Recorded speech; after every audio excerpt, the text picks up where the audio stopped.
Olá! Na aula de hoje, a nossa última aula do curso, nós falaremos sobre as principais produções contemporâneas em Portugal e no Brasil. Agostina Bessa Luiz é considerada pela crítica uma das grandes revelações da moderna literatura portuguesa.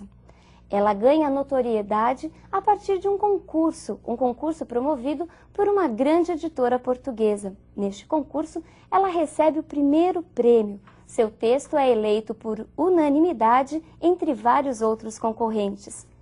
Vejamos que livro é esse. O livro A Sibila conta a história de 3 gerações da família Teixeira, com destaque para as figuras femininas da casa, em especial para a Quina, uma mulher forte e decidida.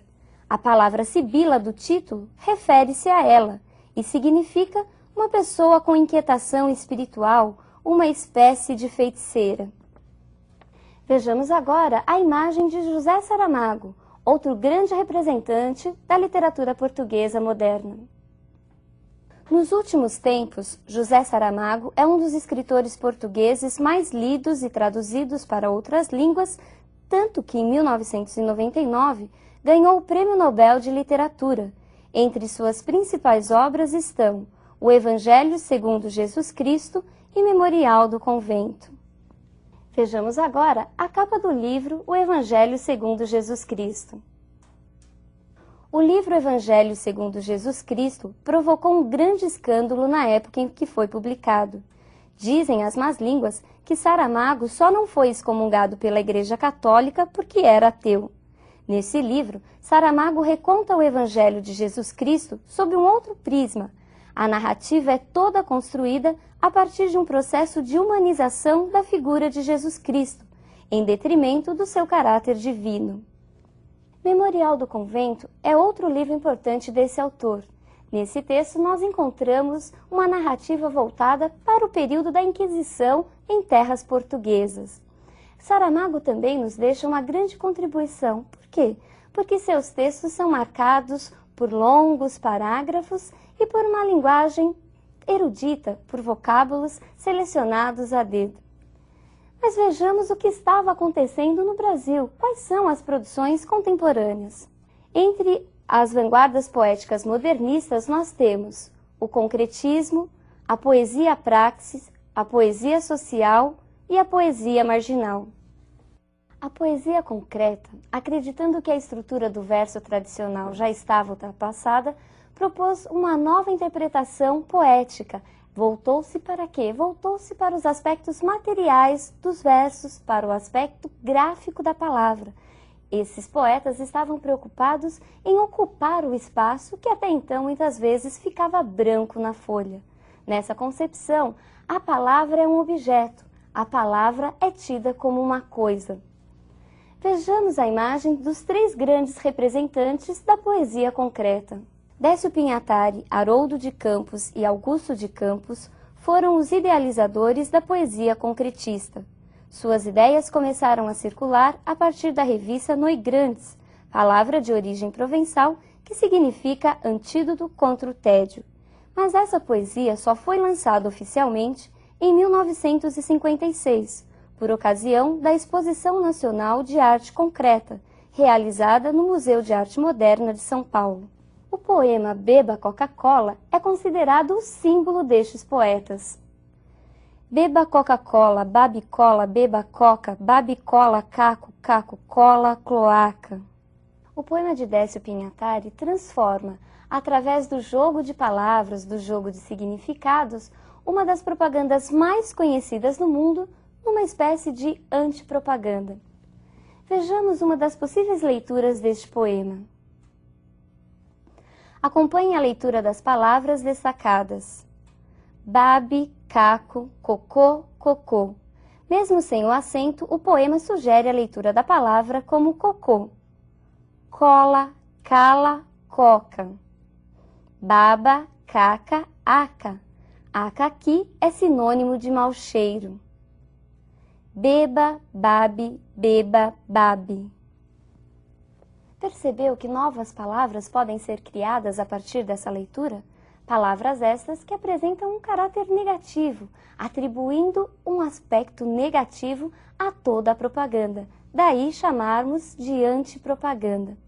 Outra manifestação é a poesia praxis. A poesia praxis surgiu de um desentendimento entre os poetas que participavam do concretismo.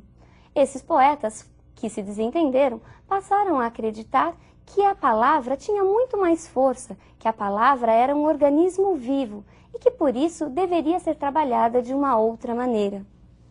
Mário Chamy foi o principal representante dessa corrente. Vejamos um de seus textos. Agiotagem. 1, 2, 3.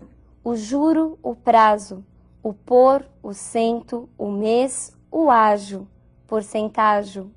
10, 100, 1000.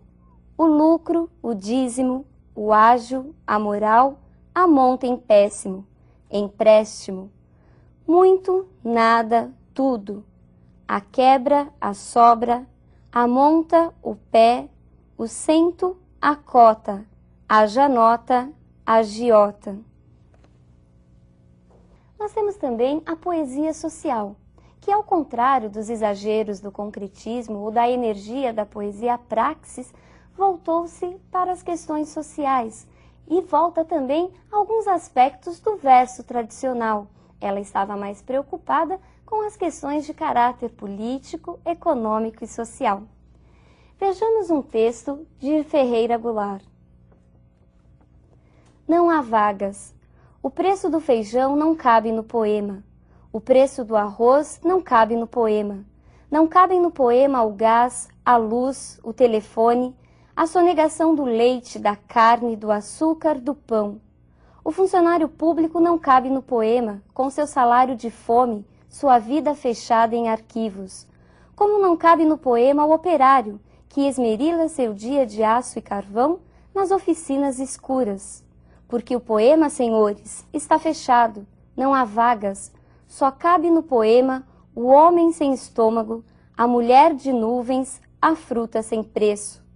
O poema, senhores, não fede nem cheira. Por último, nós temos a poesia marginal. E por que marginal? Porque nessa época, os autores que não eram muito conhecidos não tinham seus textos publicados pelas grandes editoras. Eram eles mesmos que produziam seus textos e arrumavam uma forma de divulgá-los, sendo por isso conhecidos como poetas marginais e sua poesia, a poesia marginal. Vejamos um exemplo clássico dessa poesia marginal em Paulo Leminski. O assassino era o escriba. Meu professor de análise sintática era do tipo sujeito inexistente. Um pleonasmo, o principal predicado da sua vida, regular com o paradigma da primeira conjugação. Entre uma oração subordinada e um adjunto adverbial, ele não tinha dúvidas, sempre achava um jeito assindético de nos torturar com um aposto. Casou com a regência, foi infeliz. Era possessivo como um pronome, e ela era bitransitiva. Tentou ir para os Estados Unidos da América, não deu. Acharam um artigo indefinido em sua bagagem. A interjeição do bigode declinava partículas expletivas, conectivos e agentes da passiva o tempo todo. Um dia, matei-o com um objeto direto na cabeça. Tem que ver se você gostou, né? Realmente ele é um dos prediletos da maior parte dos alunos. Mas, por favor, não faça o mesmo com o seu professor de análise sintática. Bom, brincadeirinhas à parte, vamos nos lembrar do tema da aula de hoje. Hoje nós falamos das produções contemporâneas em Portugal, no primeiro momento. Nós vimos as figuras de Agostina Bessa Luiz e seu livro A Sibila. Vimos também as obras de José Saramago, Prêmio Nobel da Literatura em 1999. São livros de sua autoria, Memorial de um Convento e O Evangelho segundo Jesus Cristo. Depois, nós falamos das vanguardas da poesia moderna. Nós falamos do concretismo, da poesia praxis, que significava ação, energia. Falamos da poesia social e da poesia marginal. Existem também várias outras manifestações em prosa. Muitos autores se dedicaram à prosa, as crônicas e até hoje continuam escrevendo. Haja vista a grande quantidade de livros que encontramos nas grandes editoras e também a grande produção que se encontra nos jornais de grande circulação.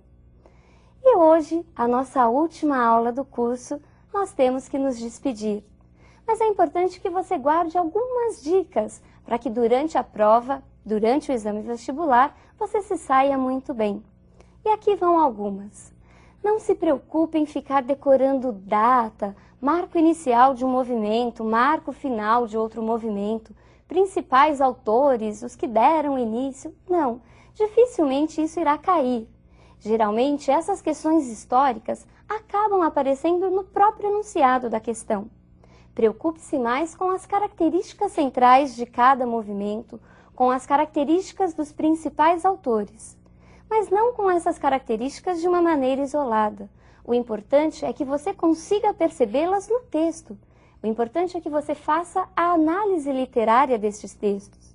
É muito comum, principalmente nos grandes vestibulares, nos mais concorridos, a análise comparativa, quer seja das semelhanças, quer seja das diferenças.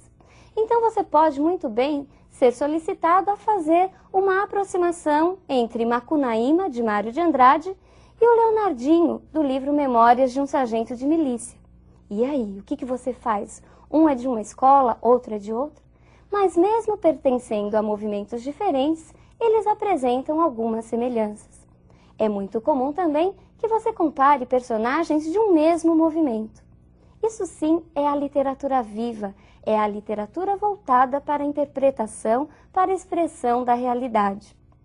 Bom, pessoal, eu espero que os nossos encontros tenham servido e que você realmente os aproveite durante a prova. Por hoje é um grande abraço e até, quem sabe, a universidade. Tchau!